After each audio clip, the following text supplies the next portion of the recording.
6 men confessed after the Saladin came ashore. 4 men hanged. And the difference between those numbers is where the case stops being simple.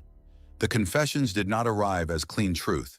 They arrived as men trying to live, naming the dead, narrowing their own parts, and handing a Halifax jury a record it could finish in 15 minutes. The jury took 15 minutes. The case took longer than that to break, and it has not finished breaking.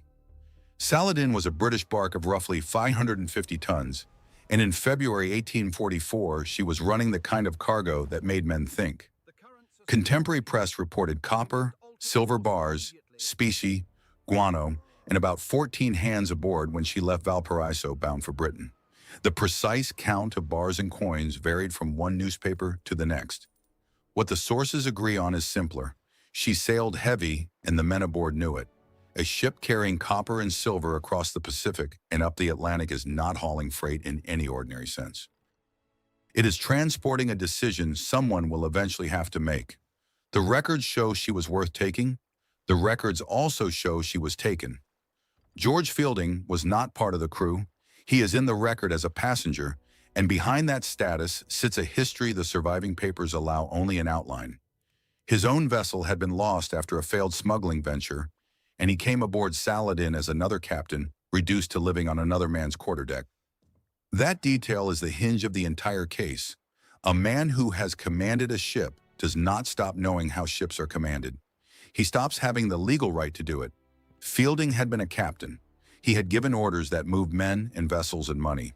He had lost everything to a scheme that failed, and now he stood below decks on a ship that was not his, watching a hold full of silver that was not his either. And the records suggest he spent the passage from Valparaiso building a solution to both problems at once. He found Jones, Hazelton, Trevaskiss, and Anderson. The fatal assumption was that a cargo could replace a command structure. If enough silver sat below, Fielding seemed to believe, enough men could be made to forget who held legal authority above. At sea, that is not just greed. It is a new government being improvised with axes, fear, and a Bible oath sworn in the dark. Alexander Mackenzie is harder to see. The record gives him as master of the British barque Saladin, asleep in his ship before the killing reached him. Then as the name attached to the murder indictment. Beyond that, the surviving papers do not go far. The record does not say what kind of captain he was, or whether he read the atmosphere aboard his ship in the days before April 13th. Mackenzie matters here partly because the trial reduced him to a legal object, the murdered master whose death could hang men. That reduction is a limitation of the surviving record, not a verdict on the man. After Valparaiso, Saladin had to work around Cape Horn before turning north into the Atlantic.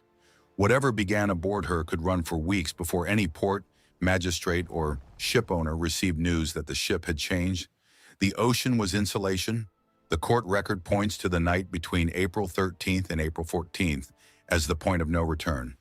Fielding, Jones, Hazelton, Trevaskiss, and Anderson are the names that recur in the trial testimony around the first sequence of killings. Captain Mackenzie was among those who died that night. Others followed. By the morning of April 14th, the ship had been seized. The man with authority to stop the seizure was gone, and 6 living men were holding a vessel with a full cargo and a log that would soon stop. This was remembered as a pirate trial, but the men did not hang for piracy. After Mackenzie and the officers were gone, the crime changed shape. It was no longer only murder.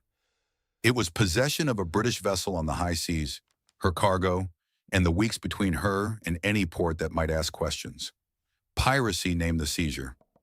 Murder named the death that could hang men. At Halifax, that difference would matter enormously. The second collapse is the part that breaks the easy version of the story. Fielding, the man the confessions name as the principal instigator, did not live to stand in the Halifax dock. The men turned on him when they came to believe he intended more killing, that the pattern he had established would not end while he lived. His teenage son went overboard with him. The record gives that detail with brutal economy. The son appears, the son dies, and the surviving papers leave almost no room to say anything more about him. A cautious reading of the confessions suggests the boy's death was not planned in the same way as the first killings. The record does not say whether that distinction made any difference to anyone still alive on the ship. When Saladin came ashore at Country Harbor in May 1844, there were only 6 men aboard, too few for a square-rigged vessel of that size. The story they told the men who boarded her was built out of convenient deaths. The captain had died weeks earlier, the officers after him, others had fallen or gone into the sea. It was a shipboard tragedy in which every witness had been removed. Contemporary reports describe what the boarding scene actually looked like. Valuables scattered, dollars loose in open containers. The crew dressed better than working sailors typically were, and the log stopped in mid-April with weeks of voyage unaccounted for. The explanation did not hold. The men were separated and questioned. After the log stops and before Country Harbor, Saladin is inside the gap. No neutral witness, no surviving officer, no paper kept by anyone who had nothing to lose. The ship moved through weeks of ocean with 6 living men aboard, and no account of those weeks has survived outside of what those 6 men chose to say later under examination, with a rope as context. Everything in that interval has to be reconstructed from confessions made under the shadow of that rope. On shore, a second struggle began, not for the ship, for the version of events. Once questioned separately, the 6 accounts would not hold together. That does not make every confession false. It means each confession has to be read as evidence in self-defense at the same time. And those are not the same project. The men who could explain what happened aboard Saladin were also the men most endangered by explaining it. The Crown did not have the dead men. It had the living men speaking against themselves, and the officials who testified that those statements had been given freely. Chief Justice Halliburton's instruction narrowed the legal field. Each confession was evidence against the man who made it, not a general truth machine applicable to everyone else in the dock. The piracy verdict came back after 15 minutes of deliberation. The next day, the 4 men in the dock changed course on the murder indictment and pleaded guilty to Captain Mackenzie's death. That speed is not proof the court understood everything that had happened between Valparaiso and Country Harbor. It is proof the court had enough, legally, to close the case it had chosen to try. Carr and Galloway were tried separately for the deaths of Fielding and his son. The Attorney General admitted the only evidence against them was their own confessions. The defense argued that both men had acted under fear of Fielding's continued violence, that participation in the second killing was closer to self-preservation by men who had watched what Fielding had already done. The jury deliberated with difficulty. When they returned, Carr and Galloway walked out of court. The name stuck for a reason. A pirate story travels cleaner than a murder story, and cleaner still than the story of 6 men whose guilt the court could sort legally but not finally. Modern museum summaries often call Saladin Canada's last piracy trial. The Halifax proceedings did begin with piracy, but the hangings were for murder, and that difference changes what the case is about. 4 men were hanged for the murder of Alexander Mackenzie, not for the seizure of a vessel. The legal record and the popular label have been in quiet disagreement ever since, and the label has generally won. Clean stories travel better. They also explain less. The gallows answered one question. They left the harder one alive. A cautious reading suggests the gallows did not map responsibility as cleanly as the public story later made it seem. The 4 men hanged, Jones, Hazelton, Trevaskiss, and Anderson, are in the record as participants in the first killing sequence. The confessions in the court records support their conviction. But George Fielding, the man named across the confessions as the principal instigator, was dead before the trial began. He was not convicted of anything, because he could not be. And Carr and Galloway, who gave confessions connecting them to the deaths of Fielding and his son, walked out of court acquitted. The legal result is clear.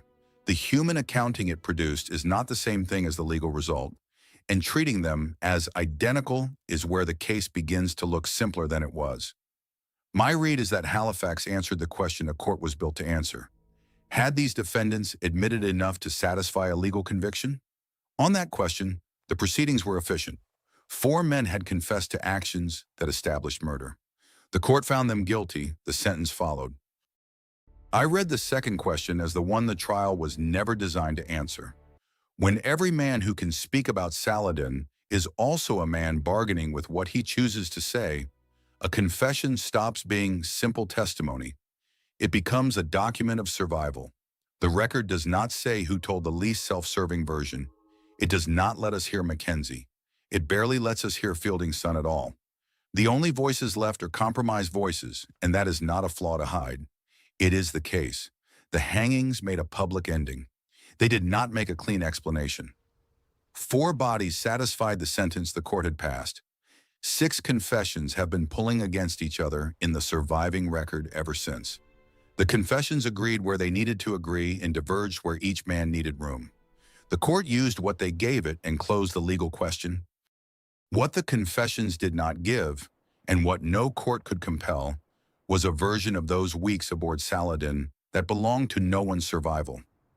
6 confessions survived, 4 ropes fell, and the space between those numbers is still the part the trial could not close.